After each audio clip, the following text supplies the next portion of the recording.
มานะครับแม่แล้วนั่นคือว่าพบกับกบนี่ได้หรือตัวอากาศก็เป็นกบเลยแค่นี้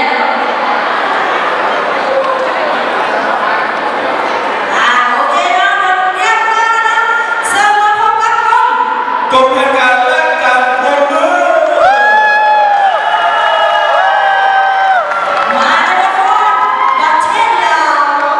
สวยงามแท้ๆนะภาษาอังกฤษว่า Love simply beautiful แล้วก็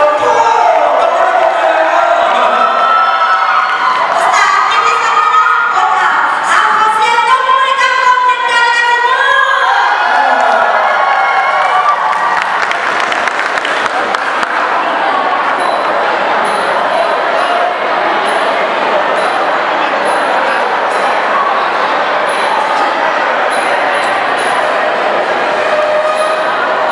สวัสดีแขกผู้มีเกียรติทุกท่านข้าพเจ้าเยสจันทร์สุขพร้อมด้วยด้านหน้าให้ดูแผนการและการทำมือมีความรู้สึกภาคภูมิใจในการนี้ที่จะได้นำเสนอบทฟ้อนประกอบเสียงเพลงที่มีชื่อว่าประเทศลาวสวยงามแท้ลาว simply beautiful Ladies and gentlemen, to celebrate Lao Women's Day, we are proud to present you a Lao dancing form named Pathai Lao Swayam Phethe Lao Simply Beautiful. As in 2018 is the Visit Lao year, so our performance will show you about our culture, especially how Lao people celebrate their traditional festival.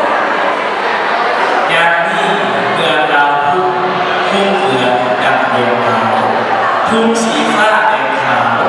ปิวสวัสดิ์ลือล้อลาวกำลังเดินก้าวมีจิตจะกับคนเด่น